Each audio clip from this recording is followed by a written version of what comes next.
let's look at how we deal with inflation now. Yes, the government can't run out of money. It can either spend too much and there's inflation, or it spends too little and there's unemployment. Unemployment, doesn't matter how big it gets, governments don't lose their jobs over that. Inflation, that's what makes politicians lose their jobs. They are more concerned with inflation than they are with unemployment. So they always err on spending too little or making sure there's too little spending power in the economy to give everybody a job.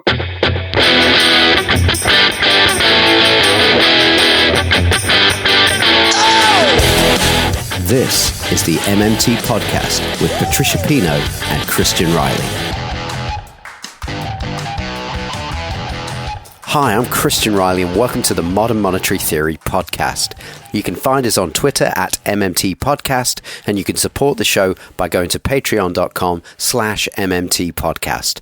For as little as $1 a month, you can get early access to all our episodes and patron-only episodes. A big thank you to all our supporters so far. So this is part 2 of an interview me and Patricia gave to Thomas Hornigold of the Physical Attraction Podcast. A link to part 1 is in the show notes. That's our episode 70. And that episode serves as a pretty good introduction to MMT. So I hope you get a chance to check that out, especially if you're a first-time listener.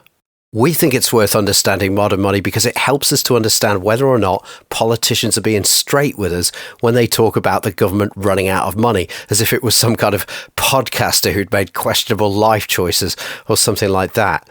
Regular listeners will know that because of the legal and institutional framework that underpins fiat currency, that currency issuing governments create new money when they spend by increasing balances on a spreadsheet at their central bank, and therefore it's completely inapplicable to think of governments like these as being even capable of running out of money.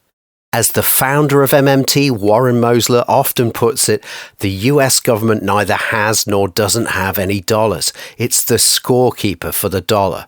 And I often cite the UK, Japan, Canada, Australia and New Zealand as other examples, but there are many more countries in the world that issue floating exchange rate fiat currencies, where the value of the currency is not pegged to any other currency or commodity such as gold. There are also governments in the world which issue their own currencies but have large debts denominated in foreign currencies. And there are governments in the world that use a fiat currency but don't issue it, like the governments that adopted the euro. And these countries have what some academics would call reduced monetary sovereignty as a consequence. But where the government of a country is the sole issuer of the currency used by its people, these governments can issue their currency without operational limit. That's not to say they can issue money without consequences, but it is to say that we humble participants in our respective democracies should have our political discourse be about those real consequences rather than insolvency, to ask what real-world outcomes we want to target and how we can mobilize or develop the real resources necessary to achieve those targets using our government's power of the purse. In this conversation, I mentioned Warren Mosler's business card model for understanding the government and non-government sector balances, and that's something that was set up in part 1 of the interview, but I've also linked to Warren talking about that in his own words in the show notes. Also, I try several times without success to say the word NIBUR, which stands for the Non-Accelerating Inflation Buffer Employment Ratio. And there's a link to a really quick read on that in the show notes by way of apology for my garbled diction. Also, I make the miscalculation that a payment of £1,000 a month over 10 years would add up to £240,000. I should have said over 20 years. So, all things considered, I'm just glad I have an honest accountant, I guess I'll have to take his word for it, and a wonderful co-host to help me through my verbal challenges in life. So, huge thanks to Thomas for his interest in MMT and for introducing it to his audience. I've linked to where you can find and support the Physical Attraction Podcast in the show notes. And as ever, I've linked to where you can support this podcast via patreon.com/MMT Podcast. Support starts at $1 a month, which is 73 British pence at the time of recording. Don't worry, Patreon does the currency conversion for you, so you don't have to trust my questionable arithmetic skills. And no matter what level of support you give, you get early access to all our episodes and patron-only episodes where you can ask me and Patricia MMT questions. We are 100% supported by you, our wonderful listeners. Your financial support really helps keep the show going, and it keeps us going. And your support in other ways, whether it's by recommending us to other people or just by listening and spreading the word about this stuff, really helps too. So thanks as ever for the time you put into understanding MMT. Let's dive in. So getting back to the consequences of this for sort of society in general, which I think is the really sort of interesting thing and why we're all interested in this so much, alongside, of course, actually understanding how the economy works as a system, which is kind of important because we all do live in it. If the government effectively can't run out of its own money, then, which we've said, and if anyone doesn't believe me, just look at what's happened with the coronavirus, where they've demonstrated that they can't run out of their own money, and it's certainly not constrained by the tax revenues they took in the previous year, as you or my spending might be constrained by the amount of wages we got in the previous year, for example, plus what we can borrow. If the government can't run out of its own money, and we say it can't, then the only practical limit to its spending should be the level of inflation that we're getting in the economy. Obviously, if they pay everyone salaries of millions and millions of pounds a day, then the currency will quickly become worth less. So instead of focusing on the balance between government incomes through taxes versus expenditure and treating it like a monthly accounting spreadsheet, I guess, we should be looking at something like the balance between employment, economic growth, and inflation. And the things people should really be concerned about is this thing, inflation, which is a question of whether the government is basically putting enough money into the economy or not. And it seems to me like the MMT argument is that really our limit to spending should be set by the inflation in the economy and the rate that is at, and shouldn't have anything to do with the tax revenue that's sort of come in to the government beforehand. So first off, is that a fair argument? And secondly, let's talk about inflation. What drives it, and how does it limit spending?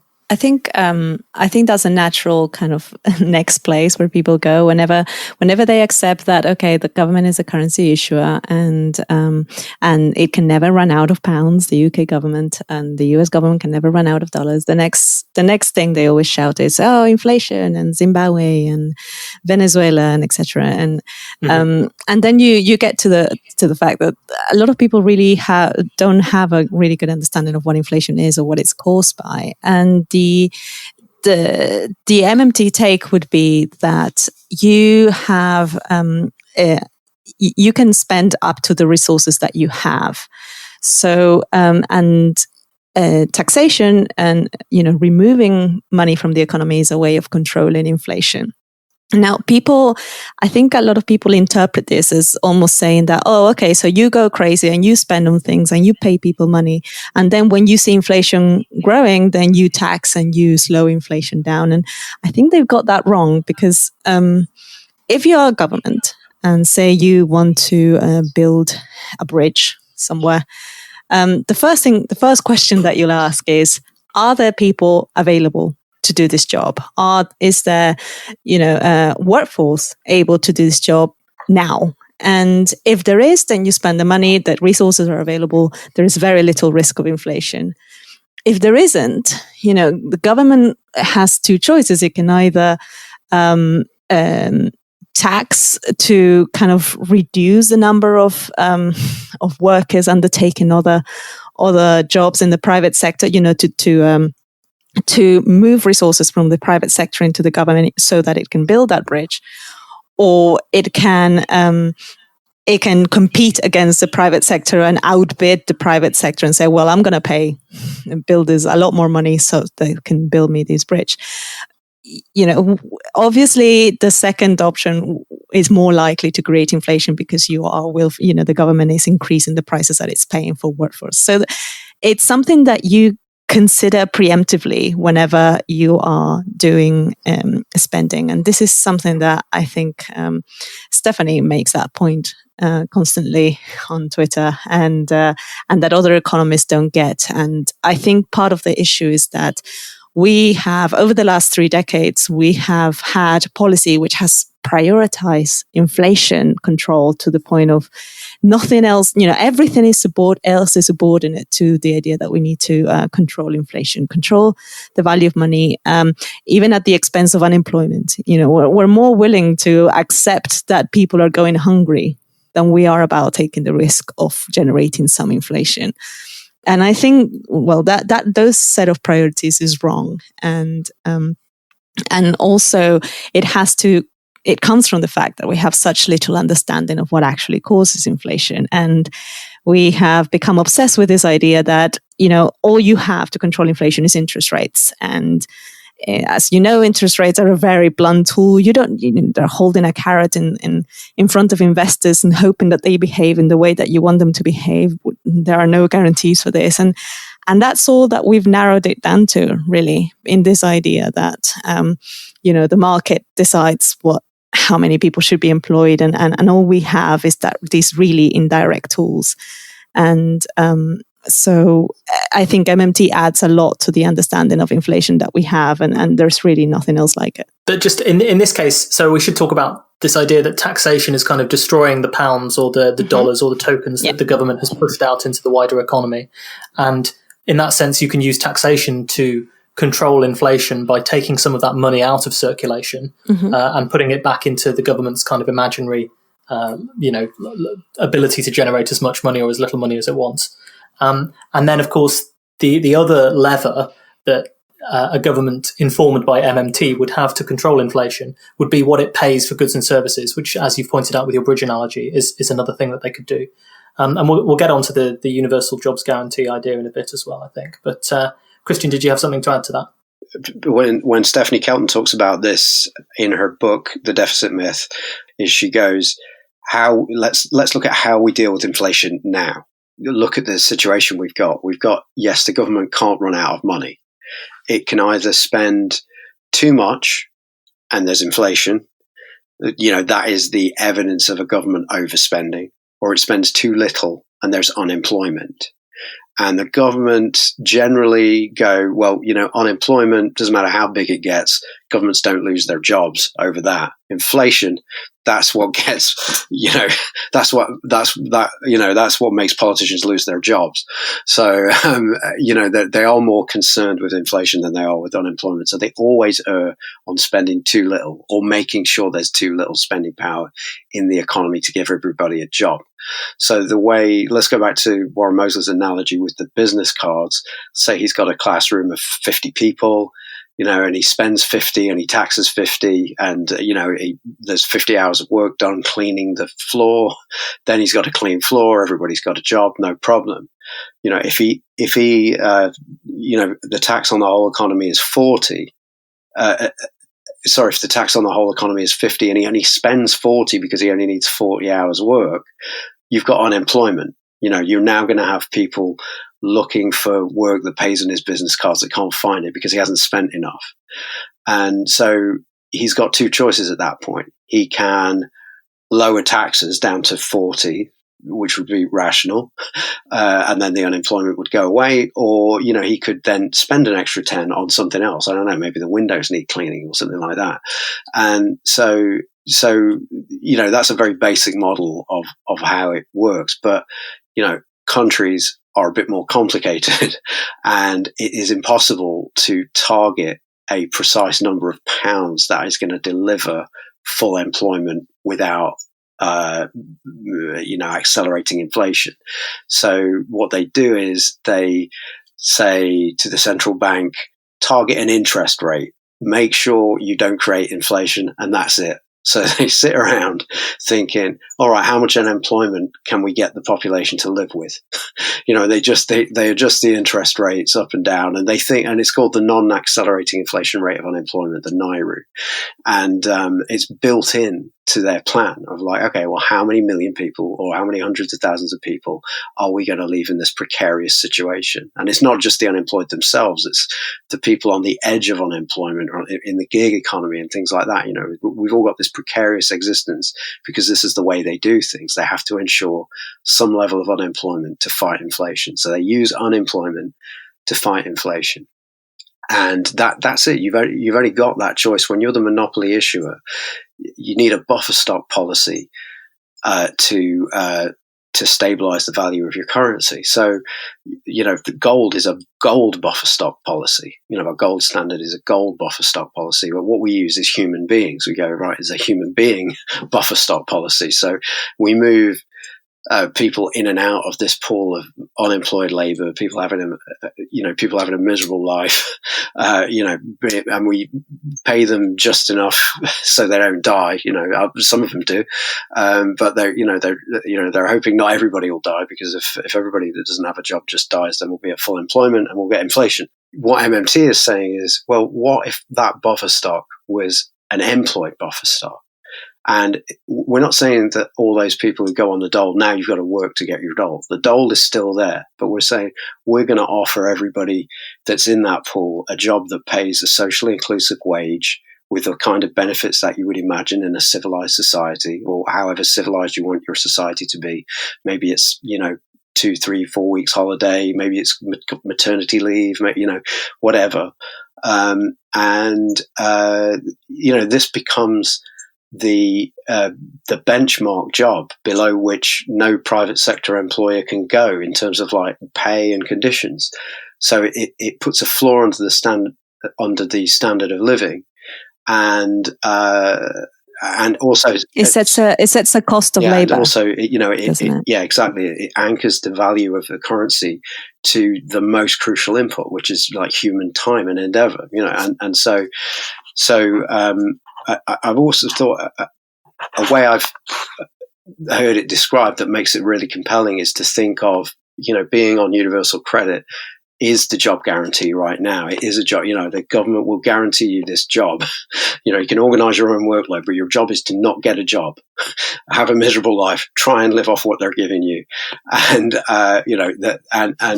wait for a private sector employer to come along and think and fight inflation. Exactly. Sit at home fighting inflation, and wait for a private sector employer to offer you like 1 penny more than you're having, than you're getting in now. That really favors the private sector employer who, thrives on a precarious, the precariat as they're called. And if there's a job guarantee in place, you can just say, stuff working at the Amazon warehouse where you won't even come and check if I've had a heart attack or not, and you put an ankle tag on me and see what's going on. I'm going to go and work at the universal jobs guarantee job, which I happen to know is better than this. I always like to lean into I absolutely agree with you, but I always like to lean into the macro of it and go, you've only got 2 choices with a fiat currency, which is what we've got. And that, you don't get an NHS without a fiat currency. You don't get, collectively provisioned things like that. And there's only 2 choices, an unemployed buffer stock or an employed buffer stock. Anything that's not, guaranteeing guaranteeing a right to work is accepting an unemployed buffer stock, and that's the way we do it now. And obviously the MMT economists think, well, it just makes way more sense to have that buffer stock be an employed buffer stock. The other thing about the job guarantee is that, going back to the subject of inflation, is that as the economy contracts, say if there is a reduction in private sector activity, then naturally the job guarantee would expand, increasing government spending and kind of stabilizing the whole economy, and vice versa. If there's a boom in private activity and people are investing a lot, and then the pool of people who are in a job guarantee job, they would be hired by private sector employers, and then that would naturally reduce government spending. So again, you have a stabilizing effect. So for MMT, the job guarantee becomes what is the equivalent of like what the Phillips curve was for neoclassical economics. Is the mechanism which underpins, which ensures a level of stability within the economy, and on top of that, you have government spending and private spending.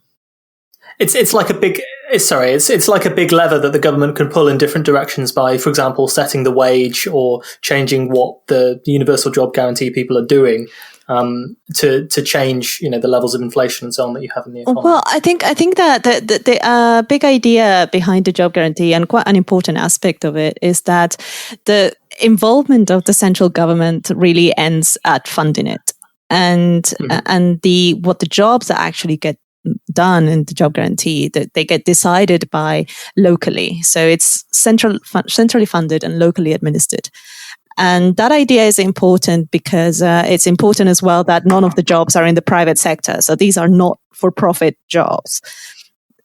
Because then you have the benefit is twofold. Then you have obviously the better income for the people who are taking the jobs, the retention of skills, the participatory outcomes of it.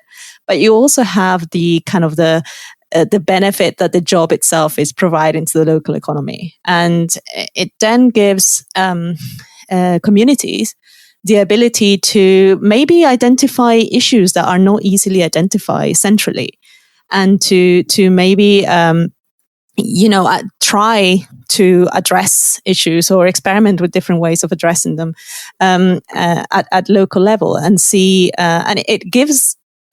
Basically, I like to think that it gives communities a certain degree of economic autonomy, and kind of running their economies to some degree, to a much higher degree than they do now. And this idea that then the people who are undertaking the jobs are the ones who are deciding what those jobs are is one of the things that kind of ensures that those jobs are of a certain quality and well remunerated. Also, just in case there's people who are kind of more to the centre or centre right listening, the private sector employers prefer to employ people who are already working over people who have been unemployed or long-term unemployed. So Warren Mosler, again, the founder of MMT, talks about the job guarantee. He calls it a transition job because he thinks that's a bit more descriptive, depending on your audience. It's also been known as the employer of last resort as well, and it's got a long history. It goes back to the civil rights movement. It goes back to the New Deal era as well. So it's not a new demand that people are making on governments, so you have these things called bottlenecks, labor bottlenecks. So when the economy picks up, you might still get inflation because this buffer stock of humans that have been at home losing skills and all kinds of skills. The soft skills of the stuff that you learn that you don't even know you're learning when you're coming in and showing up for work every day, social stuff. And also, if I can say, just getting depressed in many cases as well. Yeah. I mean, we know that there are terrible links for people's long-term health and long-term unemployment. It's a sort of waste of human potential in more ways than one. For the person themselves, many of us have that dependence on work and a sense of purpose that, I'm sure a lot of people listening will know from their own life experience that's exactly where my political conscience is at too. I agree with everything that you're saying, and I know why I think it's a good idea. But I think we're always talking to people who are like, skeptical about it because they're a bit more. They've drunk the neoliberal Kool-Aid, and I'm just saying that that this is a fact that private sector employers prefer to hire people who are already working.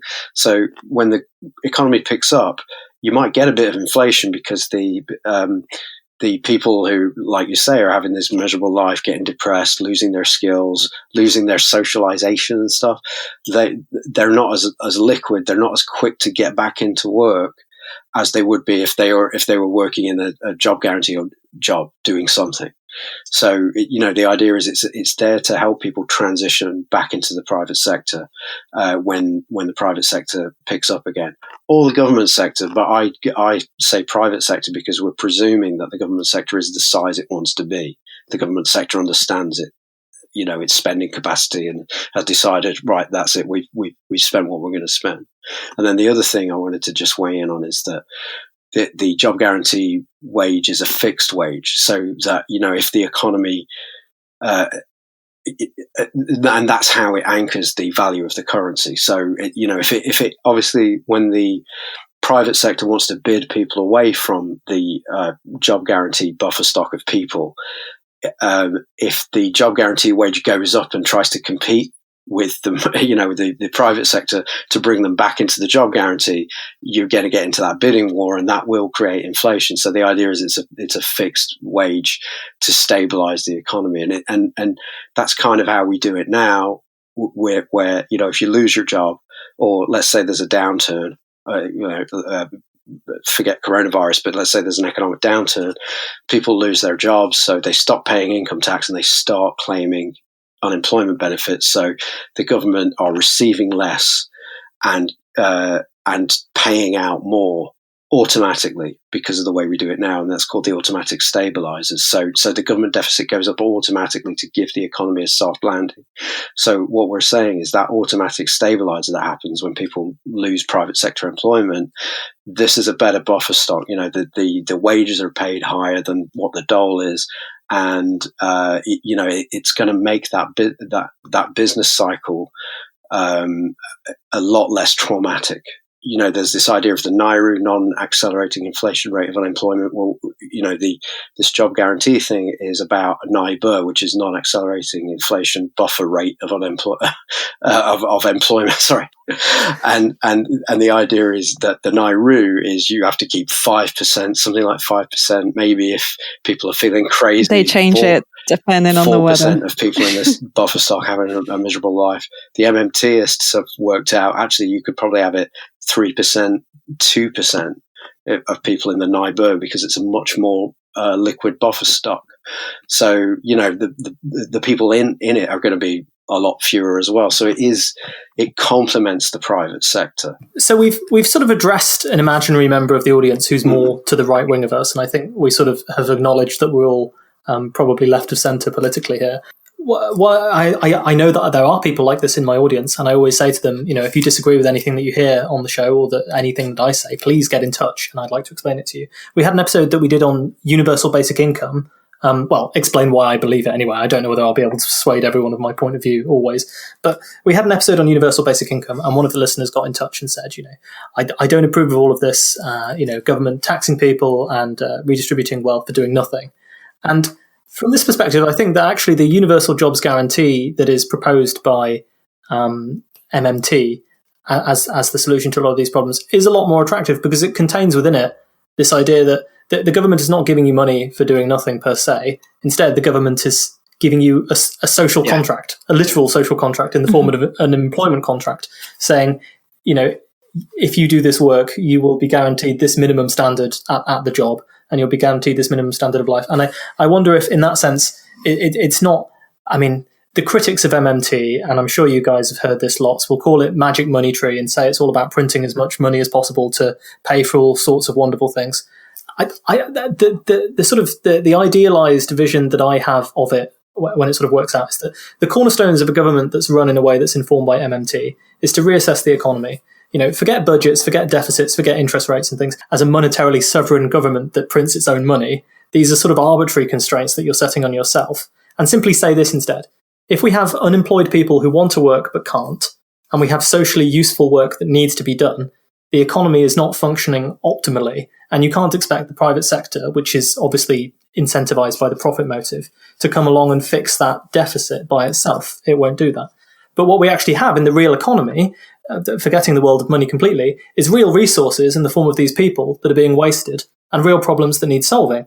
And when the private sector can't allocate those resources to the appropriate problems, the state should step in and do what it takes to make that happen. And that's the sort of social contract that I think we would want to establish. And of course, you can say whether you agree with that or not. And of course, we all know that we do have these problems, whether it's caring for the elderly, which is a huge issue in the country at the moment, dealing with mental health issues, that's another big issue. Addressing climate change, of course, would be my bugbear as a physicist who looks into this. We know that there's lots of physical things that need to be done. We need to install renewables. We need to install energy efficiency measures. We need to work on this green transition, And this is the sort of thing where not only a universal jobs guarantee, but also removing some of these kind of quite arbitrary fiscal and these arbitrary fiscal barriers of budgets and deficits, which aren't focusing on inflation, which is the only thing we really need to worry about, would help us to do. So that's my rant. But I think from the perspective saying that MMT is not necessarily a left-wing theory, and it's not nor is it a theory that one can simply print as much money as one wants to pay for whatever one wants to do. But instead, it's just changing what you view as the things that are important to control in the economy, the nature of a functioning economy that is working well, and the role of the state in guaranteeing that. Absolutely. I mean, UBI is a very big subject, and there are various things that I personally don't like about it. But you outline it perfectly in the sense that one of the big differences between UBI and the job guarantee is that there are two sides to what makes up for the well-being of a society and for the well-being of an employee or a worker. And one of them is to have sufficient, income to buy the things that they need to live and to live, not just survive, but live happy lives. And the other hand is to make sure that the goods are out there and the services are out there for those people to enjoy and to actually purchase with these money or to be provisioned to them on a kind of a universal sense. So I've always felt that UBI only takes care of one of those sides. And by ignoring the other side of the equation, which is production, how do you organize the economy? And the economy really are the workers. How do you organize the workers towards a common purpose? And of course, you need to provide incomes, but also you need to ensure that those services are out there. So the job guarantee addresses that a lot better, I think. The other aspect as well is, as you say, the UBI can be a lot more divisive than the job guarantee. This idea that people could, if they wanted to, simply opt out of the social contract and still enjoy all the benefits that everybody else does. This is something that will grate on a lot of people, and something that actually benefit claimants have unfairly been demonized for the last few decades. If you see all the Daily Mail and many of the newspapers, the tabloids, and the job guarantee gives people a claim over production, and it kind of meets the worker where they are, and it says, regardless of where you are, of your skill, we're going to give you something that is going to be useful for society, and also that is going to be good quality employment, that is going to give you at the same time income, and is going to so that nobody's surplus, right? Nobody's a burden on everybody else. No, there's this sense that really we're all in this together. And that's why in poll after poll, the job guarantee has always come on top of UBI. And if you see the polls, I think there was one on YouGov not so long ago, you see that the support for job guarantee tends to be higher in... There is no single demographic where the UBI beats the job guarantee. Across classes, across cities, across every age, everything you can think of, even political affiliation, a job guarantee is always perceived as fairer.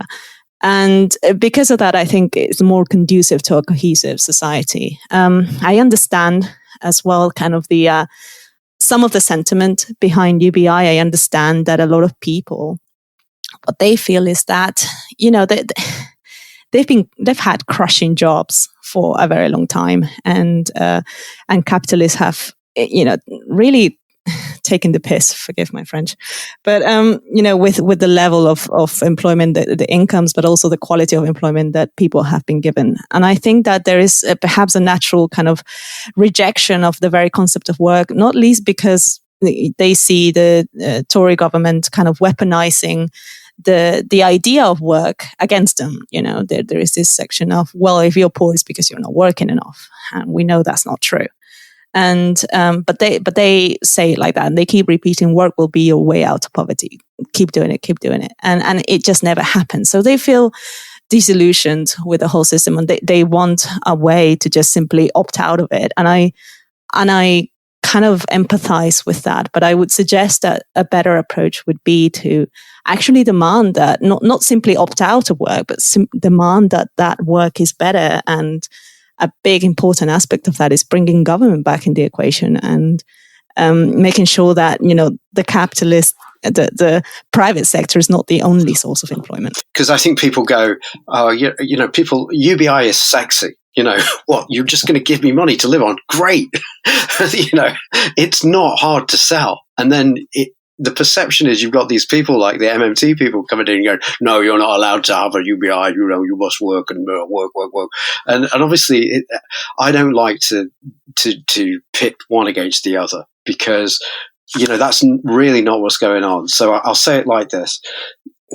If we go back to that Warren Mosley business card analogy, Warren holds up the business card and he goes, I need 50 hours of work. I'm going to spend 50 of these, right? I am, why did I do this to start with? Is it because I'm just mean and I am trying to just get you to clean the floor? And now I'm going to kind of add my own analogy in it. If this is a democratic government, you voted for a clean floor. So you gave me the permission to do this, right? So now I've got to move resources from the private sector into public sector use. And we do that with a money system. Warren says in the old days, you'd wake up how do governments used to provision themselves? One way you could do it, you could conquer somewhere and take slaves and they do all the work. Or you could be out drinking one night and wake up with a lump in your head and you're on a boat and now you're in the British Navy. That's how states have provisioned themselves historically. We pretend to be a bit more civilized and we use this money system where we go, okay, we need so much doing, so we then impose a tax. So the first thing that happens is, in the order of operations, is you've got a government that desires to provision itself. It wants roads and soldiers and police and libraries and an NHS and a school system.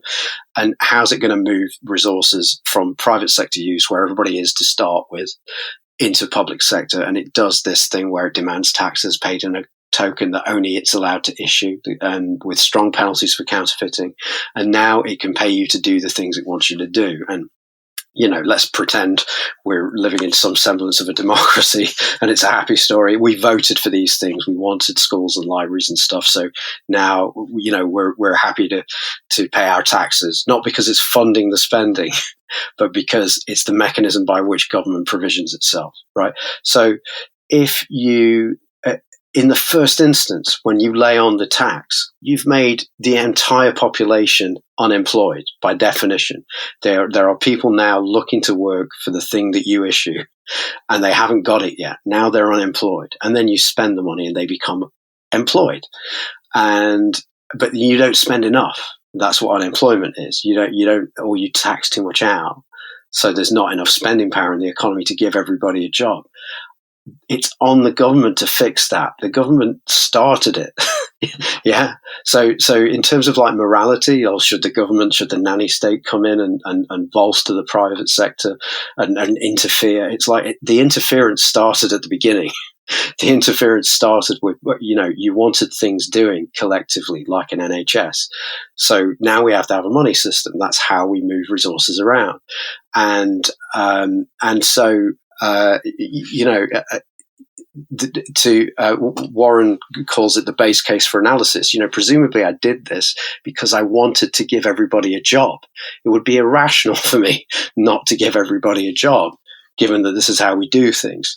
So, that it kind of, I think that there's a strong moral case for everybody, who wants a job. Don't forget, the job guarantee is not a demand that everybody goes to work. It's just an offer of work. You can choose to be unemployed if you want. So it's, it's there to target involuntary unemployment. So, it kind of gets around the morality of it. It's like, the government is responding. It's not like you said, it's not the response. It's not on the private sector for not spending more money in a recession or taking out bigger loans. It's now, the private sector's spent what it wants to spend, and now there's still unemployment. So that, it is on the government to step up, because it's the only, for starters, it's responsible for unemployment in the first instance. So, it needs to fix its mistake. And then, so if we go back to that analogy and you tax 50, and you spend, and then you can hire people because people now need the money to pay the tax. Well, what if you just give them the money without working, which is what UBI is? Well, how are you, you know what I mean? How are you going to create a demand? Exactly. So, that's one very simple thing about UBI. It's like you're just basically giving them the money to pay the tax, and it defeats the whole purpose of the exercise. So there's that. And then, but let's just put that to one side. I know that there's not just one UBI plan out there, but let's assume that when everybody talks about UBI, they mean universal, right? So the one thing that unites all these UBI plans is it's universal. So there's definitely two types of people in an economy. There are people who don't have enough money to live on, and if they can earn it or you give it to them, they'll spend it. And there are people who not only have they had all their needs catered for, they're actually piling money up. And we know this group exists because they're constantly looking for places to shift their money to be tax efficient, or maybe they're trying to invest it so that they can either beat inflation or actually, just make money off of investments. So, there's definitely these two groups of people. So if let's take a modest UBI plan, like, I think Andrew Yang's was, $1,000 a month or something. Let's say it's £1,000 a month. It's 12 grand a year. Okay. You take over a 10-year timeline, you've got the person who needed it to live on spending it all, so that their wealth has not gone up. They haven't died, but their wealth has not gone up. The person who's got more money and owns several properties and investment properties, you've just given them 240 grand over 10 years. And don't forget, UBI is a permanent program. So you've got the people on the lower echelon who are no richer, and then the people who are already quite rich, you've now given them £250,000 over 10 years. You've given them a house or two houses, basically. I really hope anybody that's thinking about UBI can see what I'm saying here, that there's no way that's not going to deepen wealth inequality. Yeah, it's going to stop the person that spends the UBI from dying, but, at the top end, it's just going to completely widen the wealth gap of the have-nots and the have-yots, On that note as well, if you think about it, and this is a hypothetical UBI where there is no job guarantee present, you can give people an income, but you're not really creating jobs. And the levels of UBI that have been proposed have been nowhere near what anybody might need to live a dignified life. So it's very likely that you still get people who are on UBI and who are still desperate for employment, and who therefore the employers or the private sector still have the upper hand as sole providers of employment. But then you have people who have some income, so they're really just looking for a little bit more in order to make ends meet. So in that way, the UBI might work as a kind of a wage subsidy in much the same way that the furloughing income is doing, and simply allow employers to pay their employees less, while extracting profit from them, and that as well might contribute to further inequality as they get to keep a bigger share of the pie. Hopefully people could see that it deepens wealth inequality.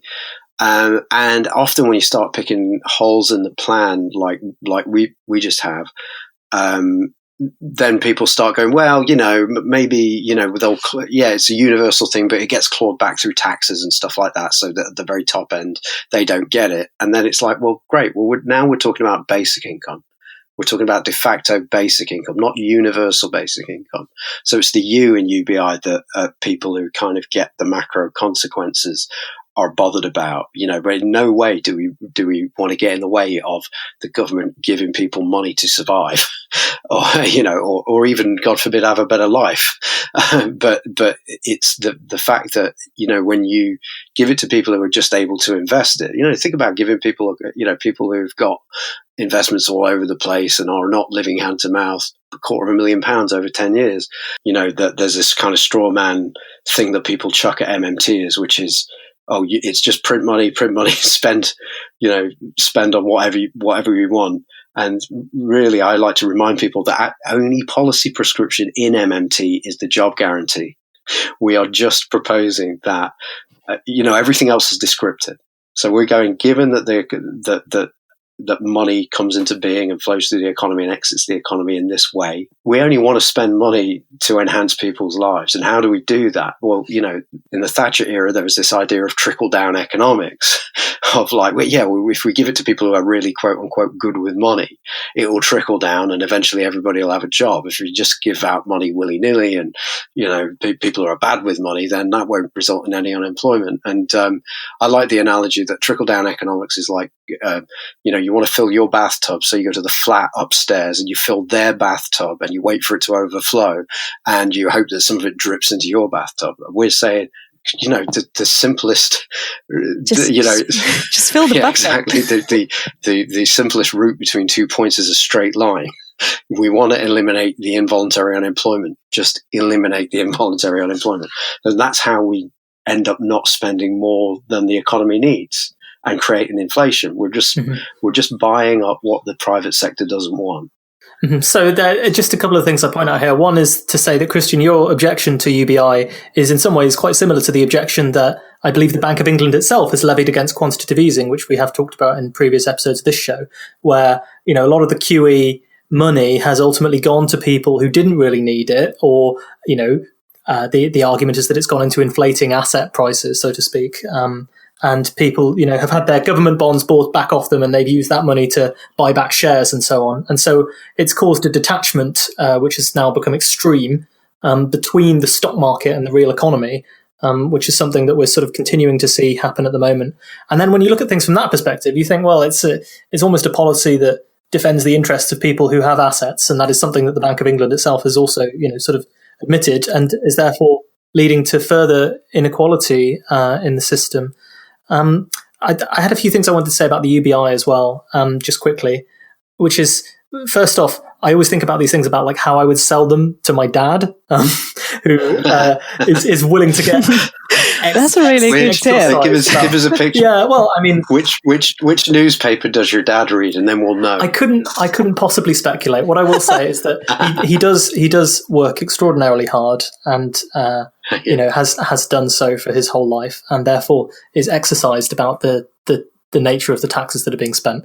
And I think every taxpayer should be also as well. But I think it would be, much easier to sell the more centrist concept of a jobs guarantee, where you can see the nature of the social contract in putting something back in versus a UBI. Now, with respect to the UBI, the other thing I would say is that the guy we interviewed on it, Stuart Lansley, who does work for Compass and so on, his version of the UBI was not quite a case of giving everyone an equal amount of money, because you balance it out by tax changes, and the whole thing is demonstrated on the UK economy to make it progressive rather than regressive.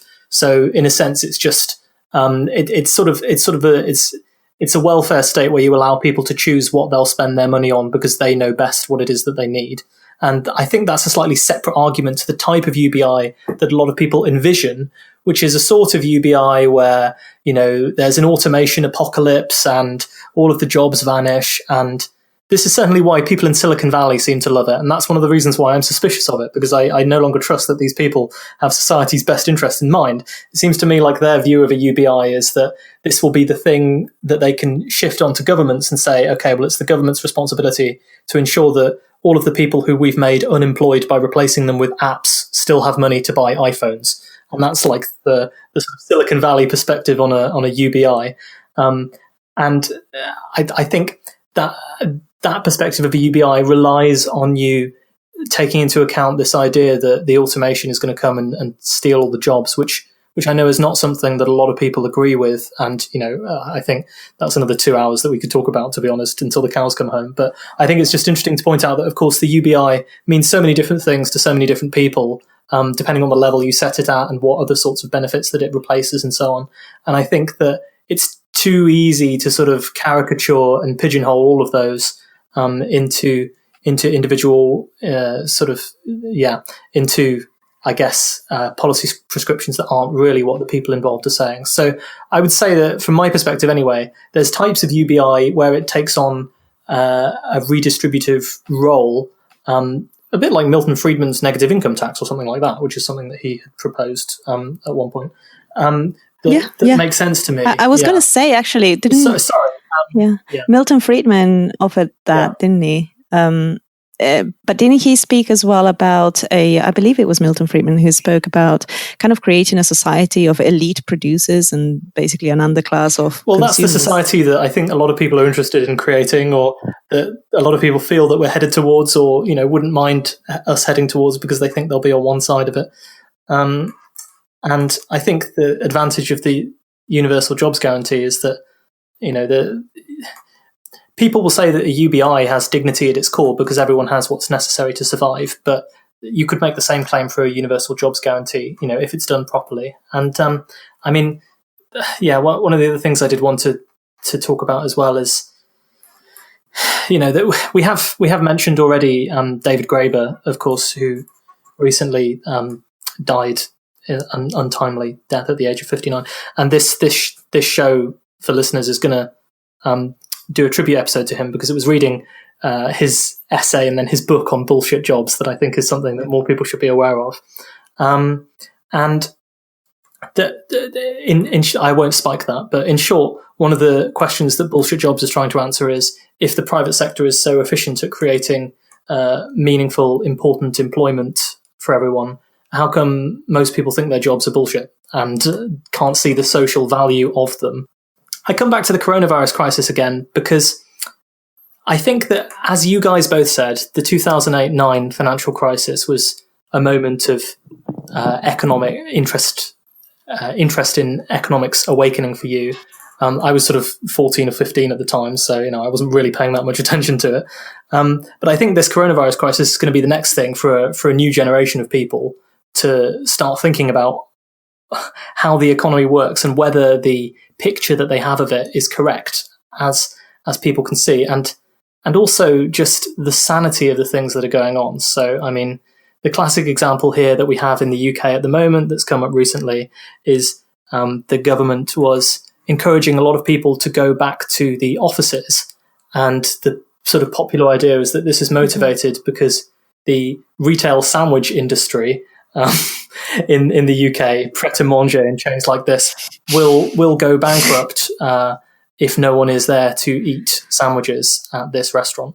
And it sort of shows that there is I think, candidly, we would probably all agree that it's more to do with the fact that if no one ever goes back to the offices again, now that people have discovered that many of their jobs can be done from home, it may prevent the ability of landlords in the cities to collect as much rent as they used to on the properties that they own. Yep. And that's more what they're concerned about, and that it is more politically palatable to say that you're trying to save the job of the poor old sandwich maker in Pret, because that's a more politically relatable person.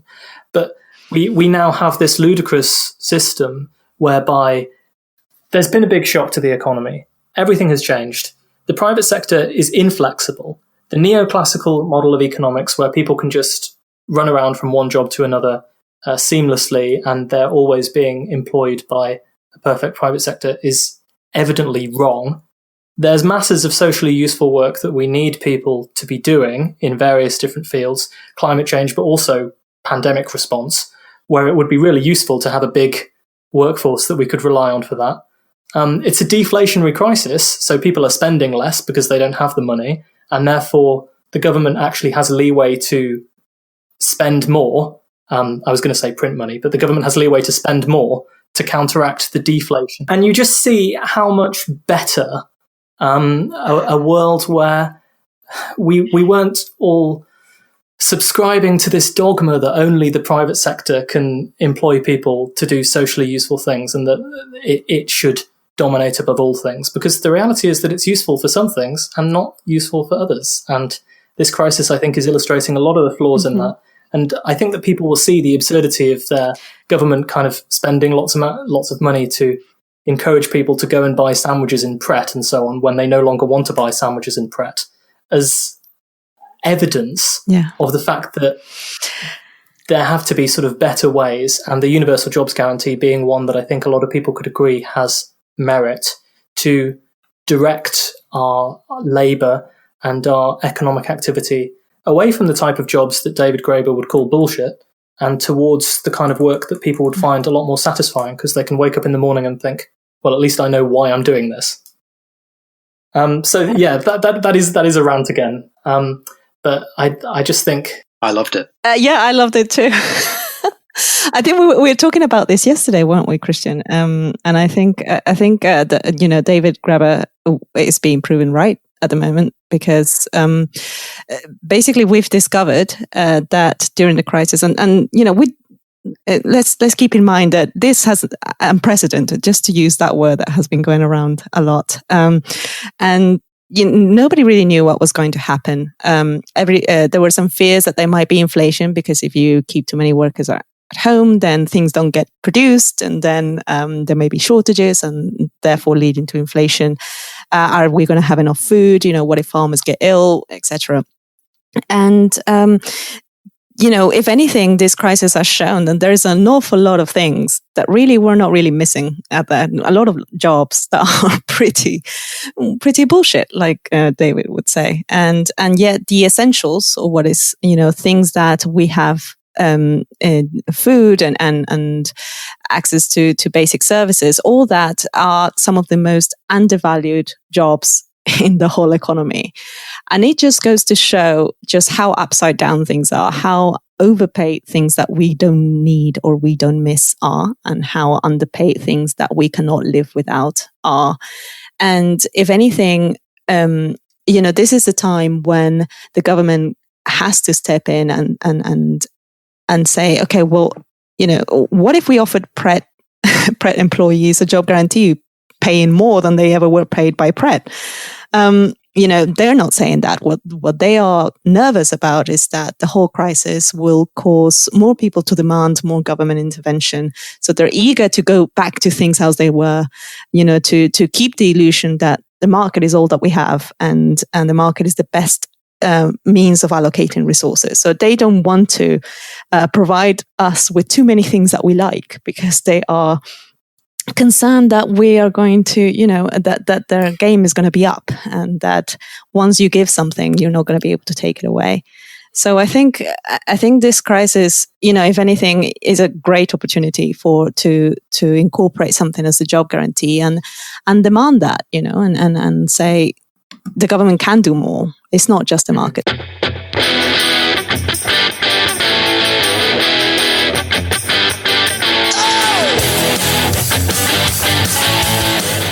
That was the MMT podcast with Patricia Pino and Christian Riley. Don't forget, you can support the show through Patreon, starting at $1 a month, and get access to patron-only episodes. You can do that by going to patreon.com/MMT podcast. You can also find me on Twitter at MMT podcast, and you can find Patricia on Twitter at Patricia N. Pino, and you can email us at mmtpodcast@outlook.com. Thanks for listening, and we hope to hear from you.